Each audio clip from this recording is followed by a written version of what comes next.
So what we're going to talk about today is something that hopefully, as a brand new agents, 9 times out of 10, your first transaction is going to be a buyer, as opposed to a listing.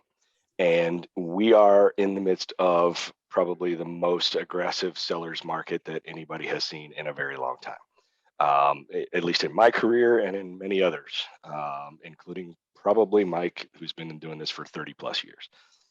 So there's bidding wars on almost every single property out there. So we're going to talk about how to separate your offer from the rest of the pack, so that you can win that bidding war. Okay. So let's go ahead. We're going to dive straight into it. Good morning, Worrell. And you. All right. Wait a minute. I need to share my screen first. Hang on. That's a prerequisite. We are going to share this screen first. So you guys are going to be looking at yourselves for just a second until I do this button. What's it doing? There. What are you guys looking at? Buyer agent's role, win the bidding war. There we go. All right. Okay. So here's what we're going to talk about: winning the bidding war. All right. That's on my subject slide.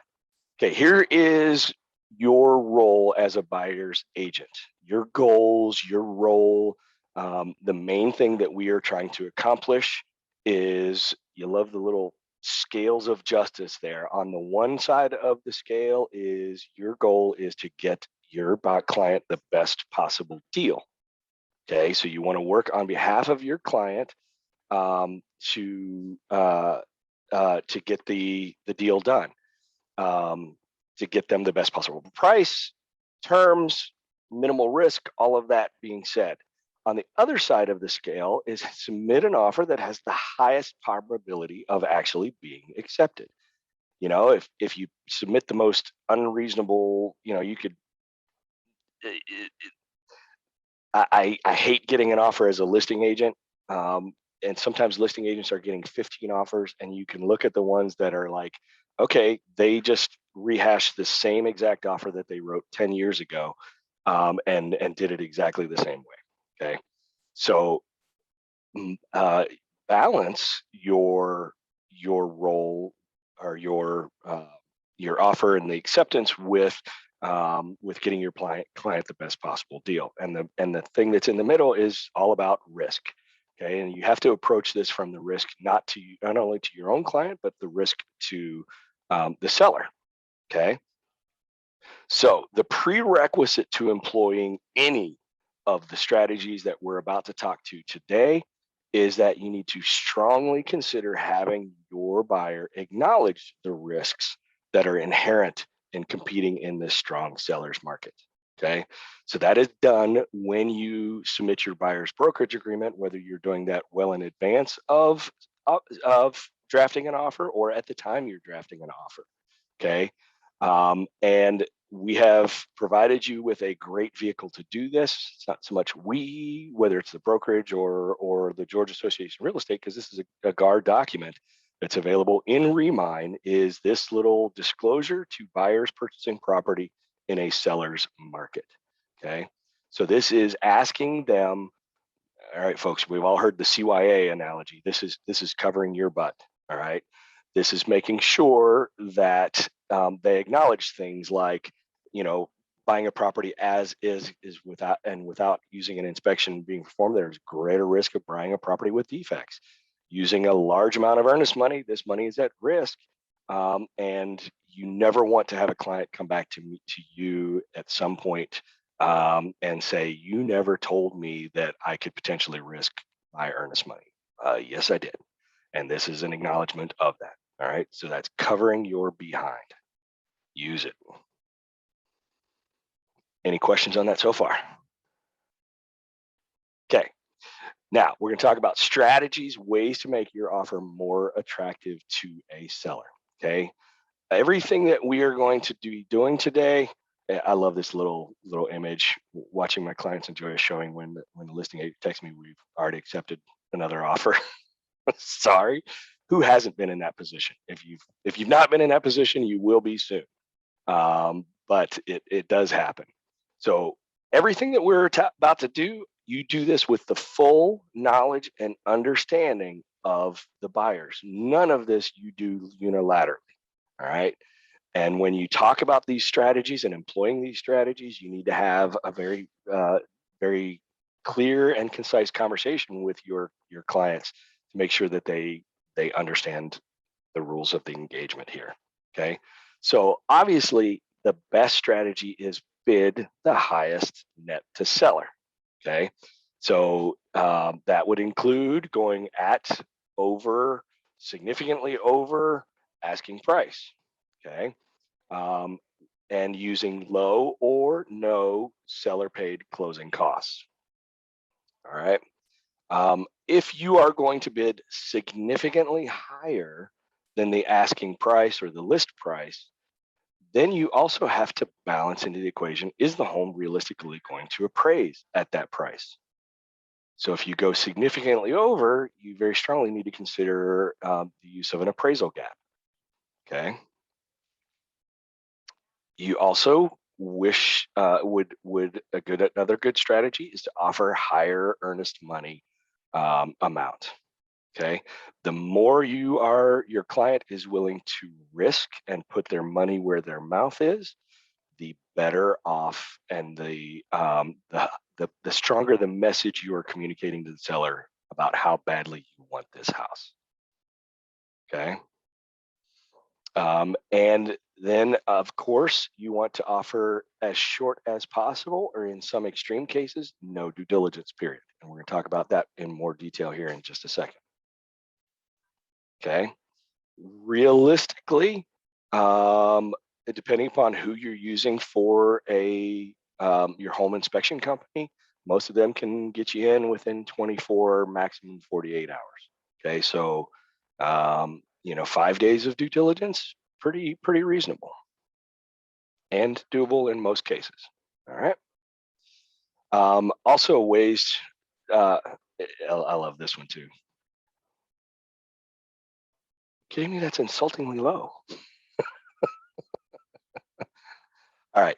So I'm like, when I put these things together, I like to offer these little tidbits, but at the same time, I'm also kind of like the dog that sees a squirrel. Squirrel over here. All right, now let's get back to the topic. Ways to make your offer more attractive: offer a shorter closing date. More importantly, even if it's not shorter, the most important thing in this is you got to ask the seller's agent. You got to call them and say, okay, what is the seller looking for? Other than the obvious net, what are they looking for? Sometimes that might be a shorter closing date. Sometimes it might be a longer. All right. So maybe I should retitle this instead of a shorter closing date, closing date that meets the seller's needs. You can also express flexibility with that closing date. Of course, if you're going to do anything out of the ordinary in terms of that closing date, you want to clear that with the lender. If you say, yeah, we'll close in 2 weeks, if the lender doesn't know about it and they're not able to do it, then you've just made a promise that you can't keep. Okay. So you want to clear those with the lender. So with regards to the shorter versus longer, I have put offers in on homes, and you make the call to the seller's agent and you say, what are they looking for other than that? And quite often the answer is, well, these folks are buying new construction. Their house is not going to be ready until 3 months from now. Well, if everybody else is putting an offer in that closes in 2 weeks because they haven't taken the time and effort and energy to call the listing agent, ask what the seller is looking for, and you put one forward that gives them that 2 months, or gives them a closing date a month from now, but 2 months of post-closing possession, then you're going to win that war. Okay. So you're giving them what they're asking for and what they're looking for. Okay. You can offer on the contingencies shorter finance and or appraisal contingencies. or in extreme cases, no finance or appraisal contingencies. If your client has already gone through one deal and gone through underwriting and has full approval, just looking for the right house, you can offer 0 days of finance contingency. You're still going to need an appraisal contingency in there, but you can offer none. And of course, these are also with lender approval. You never want to do any of this stuff in a vacuum. All right. Of course, the cleaner the offer, the better. Very few or no special stipulations. All right. I'm not saying that you don't want to get your client a home warranty or a termite bond. Those things are very reasonable to ask for. Just would offer you maybe consider doing that not in your initial offer, but maybe in the amendment to address concerns. All right, because then you're already under contract. And so if you submit an offer with a bunch of special stipulations, client will have the carpet cleaned, client will leave the appliances, client, seller will leave the curtain rods and all the blinds. The message that you're saying is, okay, if they're going to ask for all this up front, how ugly is the amendment to address concerns going to look like? Okay. So of course, there is a time to ask for those things, maybe just not in the initial offer, save it for the amendment to address concerns. Any questions on that? Okay. When you are making your offer, the financing that your client is using is a big factor in its rate of acceptance. Okay. So in order of preference, financing consideration, cash is always going to be king. Okay, so if your client has the ability to do cash versus financing, that would be your best bet. Next in the list is going to be a conventional loan. After that, FHA. After that, VA. After that, USDA. And then lastly, any loan with any type of down payment assistance programs being involved, Georgia Dream, NACA, any of those. Okay, so the message here is if your client is using an FHA loan, but yet maybe they qualify for a conventional, but they're looking for that extra, 0.25% on the interest rate, but yet you've put in 5 FHA offers and you can't get anything accepted. Hey, it's time to talk to the lender. Hey, I know they're qualified for FHA. That's what our pre-approval letter is. Could they potentially go conventional? Sometimes the answer is yes. And if that case is, your chances of winning in that bidding war with a conventional loan is going to be a little bit higher than it would be if they were FHA. Is that clear as mud? Okay. Anybody, why is any program with a down payment assistance like Georgia Dream or NACA going to be a negative? Inspection and appraisal. It's my understanding it takes a little longer to close those as well. Yep, you're absolutely right. I don't think their inspections or appraisals are any different. They literally the way those programs work, like Georgia and NACA, you go through the full lenders process like with a normal transaction, and once it gets through them, then it goes to Georgia Dream, and there's an extra layer of bureaucratic reviews and approvals that are required. So there's just more bureaucracy involved.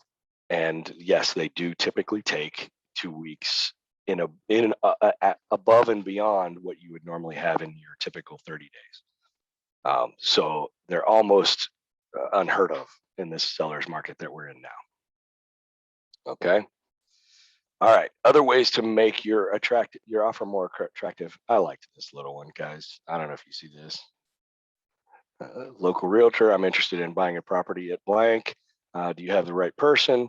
18.5 million cash. Leave it on the corner. Come alone. No cops. No FBI. The house is yours after the deeds. You drop in a briefcase. The body's in the basement cafe with the house.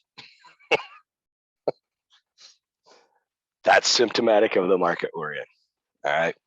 So always review your offer.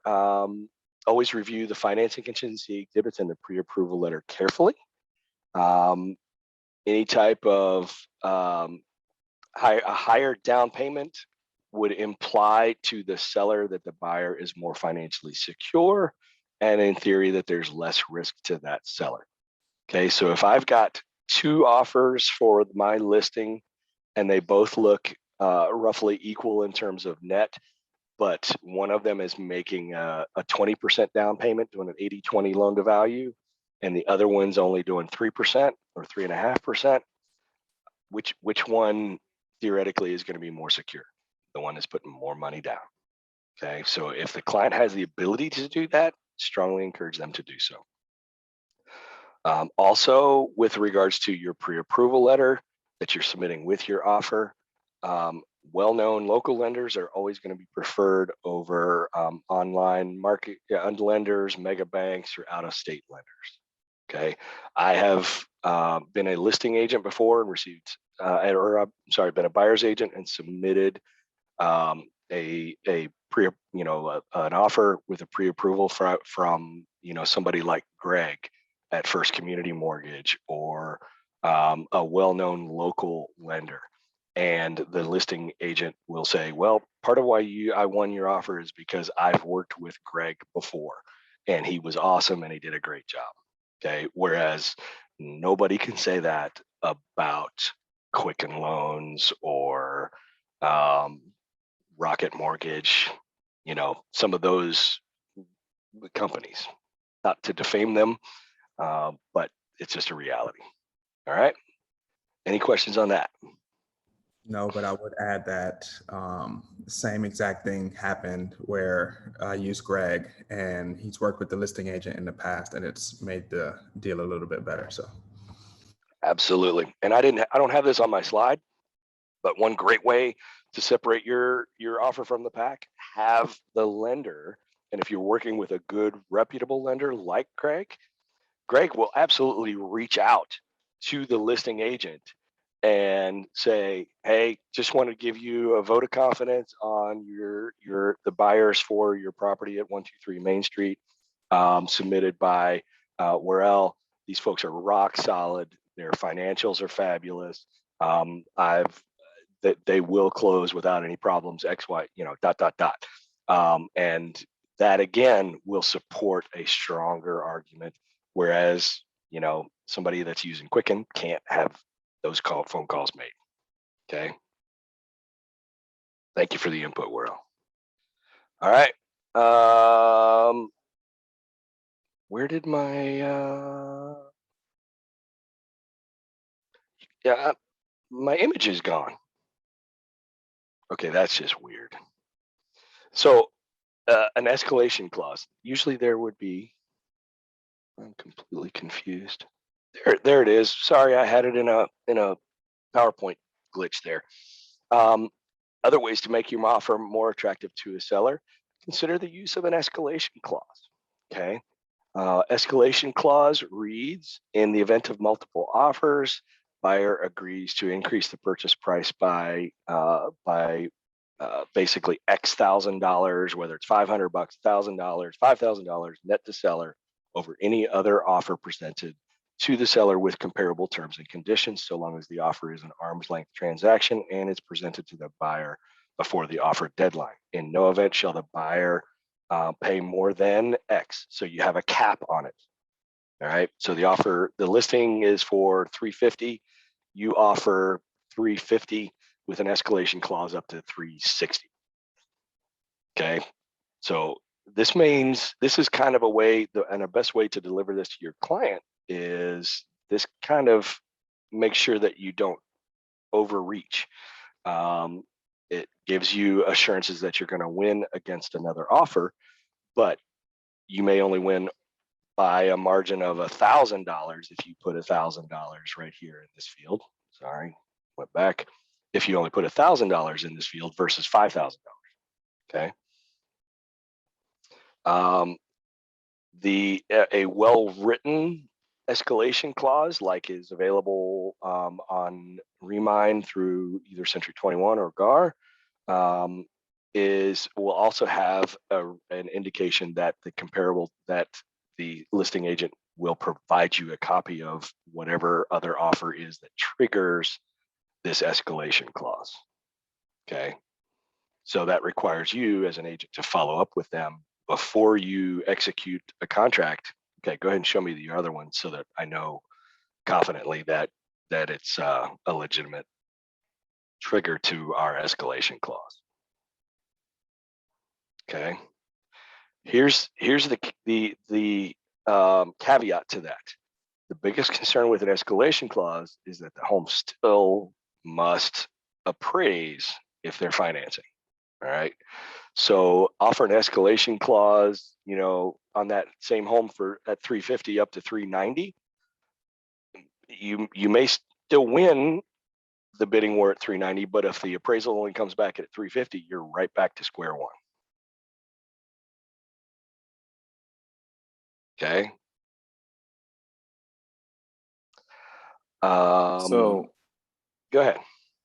So, like you said, if the appraisal comes back and you're back to square one, would it also be beneficial to put in that stip that says you won't pay, I guess 5,000. You'd pay 5,000 up to 5,000 blank if the appraisal is this or below. Yeah.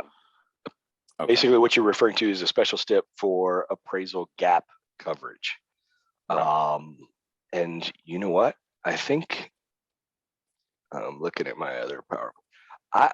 You know what? I should have had a dedicated slide on that, and I think it somehow got deleted from my deck. So I apologize for that. But when I post this on Workplace, you'll have an additional slide on here that'll talk exactly about that appraisal gap coverage, which is exactly what Trevon said. Buyer has the ability to pay, or buyer was willing to pay X dollars to cover any gap above and beyond the appraisal value. Okay, it has to be well written. I'm paraphrasing. I'll give you the full language in the slide deck. All right. Okay. Also, go ahead. sorry, just another quick yes or no question. Once you're chosen, you've got the escalation clause and the appraisal gap clause. And if the seller chooses your offer, then you'd go ahead and just write a clean offer, right? So there's a couple ways to do that. Yes. Most of the time you could theoretically do a counter offer. You could do strike throughs and things like that. My rule of thumb, best practice is always just, it's so easy to go into Remind, change the couple of lines of terms that you're involved in, resend it for signatures, submit a clean offer with the new terms. Okay. Okay. So, this language right here, buyer agrees to execute an addendum to this offer reflecting the increased final purchase price and amount of the closing. You theoretically could do an addendum. You could do a change in the sales price. You could do a counter offer form. It's 6 of one, half a dozen the other. My general rule of thumb, I'd rather do a clean offer as opposed to have a bunch of strike throughs and initials on the original offer. Okay. All right. Other ways. We're getting into some more advanced techniques now. Okay. So instead of offering a short due diligence period of maybe 5 days at minimum, you can do 0 days of due diligence, but with a GAR F273, which is titled Property Sold with Right to Request Repairs. This is what it looks like right here. Okay. Which basically, so everybody knows that that the due diligence period is a time after the offer is accepted in which the buyer can terminate the contract for any reason at all or for no reason at all. Okay. My analogy that some of you may have heard before is the buyer could wake up the morning after they go under contract and have a nightmare that house is haunted by the ghost of my grandmother's dead cat. And they would be perfectly within their right to terminate that contract because the house is haunted by the ghost of their grandmother's dead cat. Okay.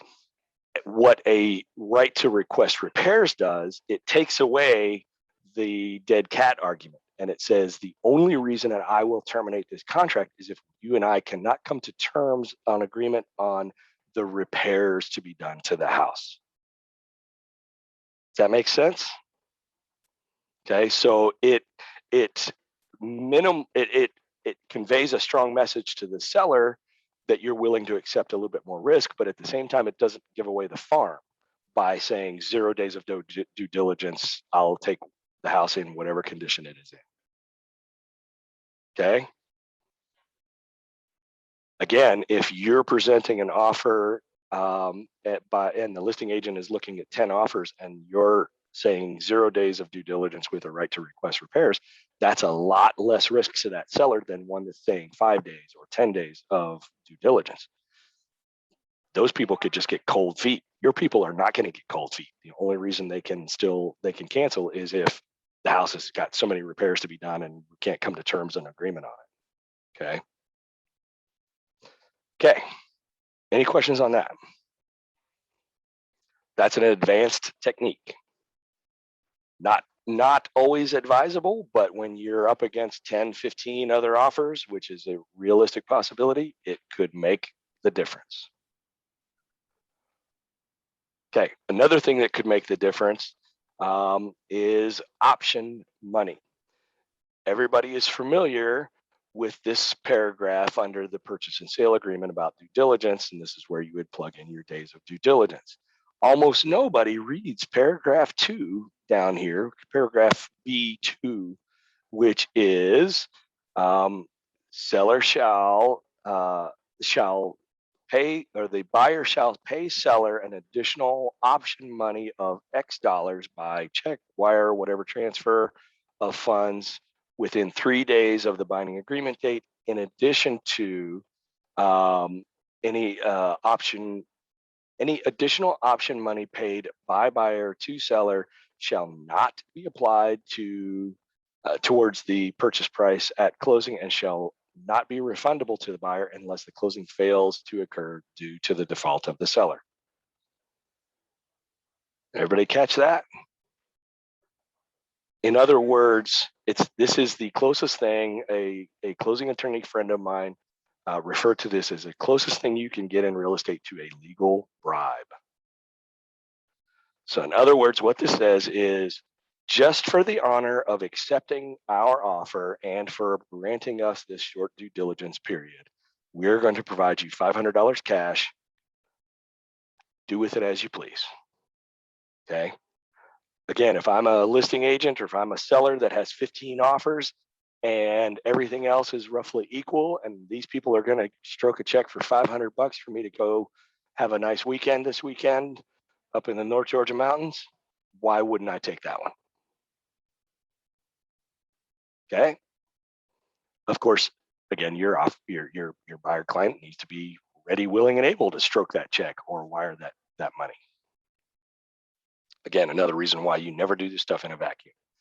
I've gone over. You guys want? I've got 3 more slides. Y'all want to finish or? Okay, we're gonna finish. All right. Other ways to make your offer more attractive is a personal appeal letter to the seller. Okay, here's just an example of one that I pulled up from a long time ago. And it's just a love letter. And it says, this is who we are. This is my family, and this is why we love your little home. Anytime you can build a personal connection between the seller and your client, the buyer, that can make a difference. I can tell you right now, my daughter and son-in-law and my 2 grandsons are living in a house that they would have not otherwise gotten had it not been for a personal appeal letter that they submitted to their seller. They had multiple offers on that home. They were all roughly equal, but these folks just happened to like the look and appearance of made a personal connection with my daughter and son-in-law. They had a little picture of their dog with them. They didn't have kids at the time, but they do now. Anytime they can make that connection, it's even better. Okay. So, and then If you want to go one step even further than that, a video message from your buyer to the sellers. That is like super cool. And I have some great examples. Y'all want to take 2 minutes and look at one that I did recently? Hang on, let me get to the right screen.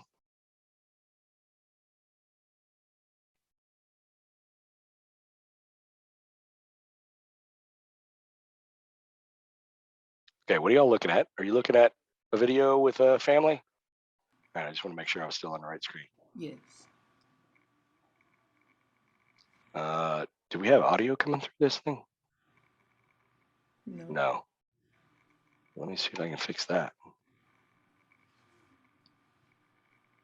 Huh. Yeah, I don't know why the audio is not coming through, but this is a perfect example. This was maybe 6 months ago, 6-8 months ago. This was a house that we had just finished touring. These folks are my clients. They absolutely loved the house. They really, really wanted it. I said, all right, let's go out the front door. And with the house in the background, I took 3 minutes, did this little clip, actually 1 minute and 17 seconds, did this little clip for them to introduce themselves. And they did their thing. And it was great. I don't think we actually won this one though. So maybe that's not the best example. Okay. Let me get back on the right screen.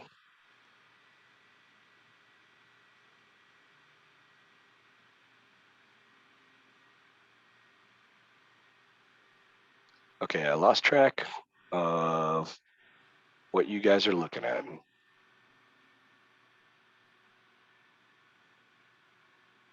You still hear me okay? Okay, are we back? All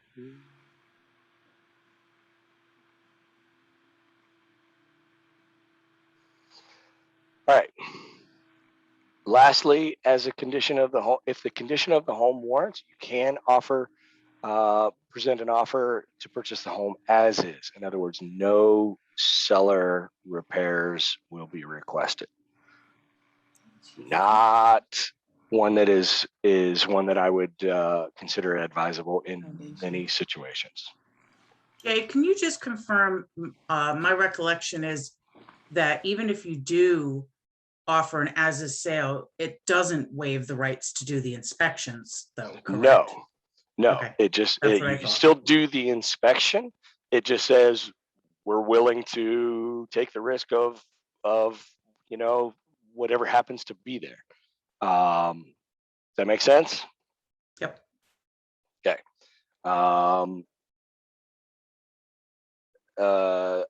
This is not one that I would do on a house that was built, in 1965.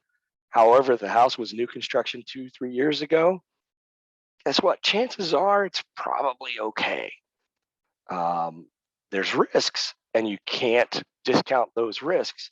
And you have to caution your client that there still could potentially be issues and problems, but they're lower, and it would be a calculated risk. All right. That's it, folks. That's all I got for you today in bite-sized chunks, and I went a few minutes over. Apologize for that, but what questions do you have? Anything?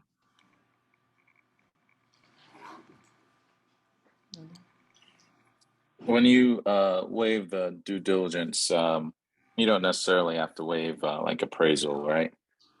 No. Totally different contingencies. Okay, cool. Okay. Thanks, sir. I got a Go ahead, question.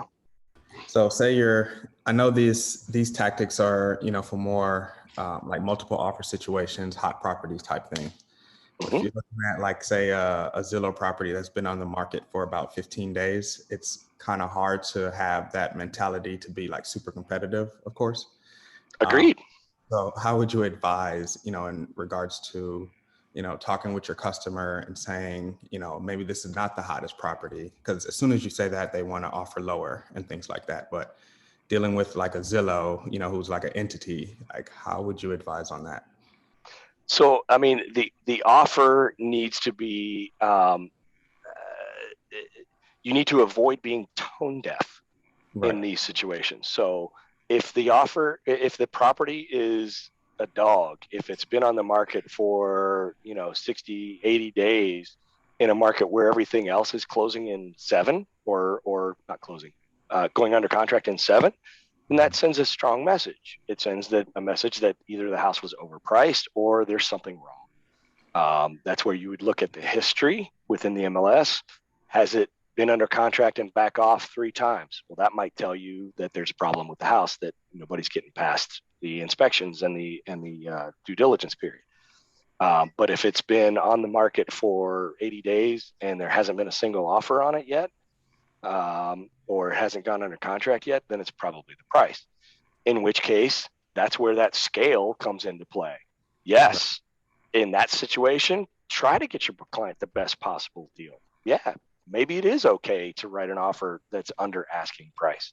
And that's where your CMA comes into play. You do your CMA. What's the CMA tell you? Right. Is it overpriced according to the CMA, or is it fairly appropriate?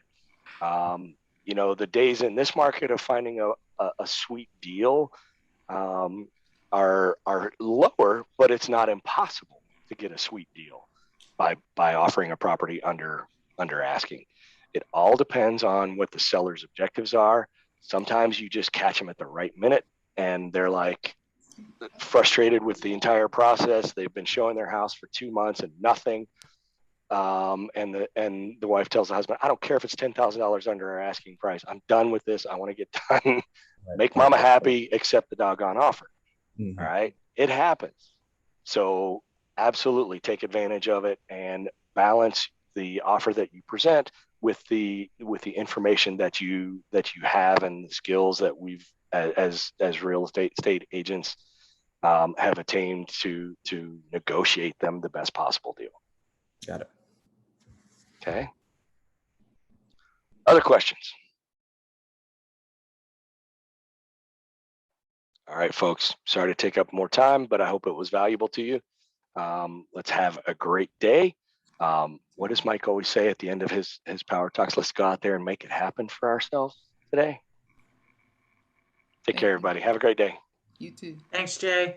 Have a great day, everybody. Slides will be posted Thank you on Workplace.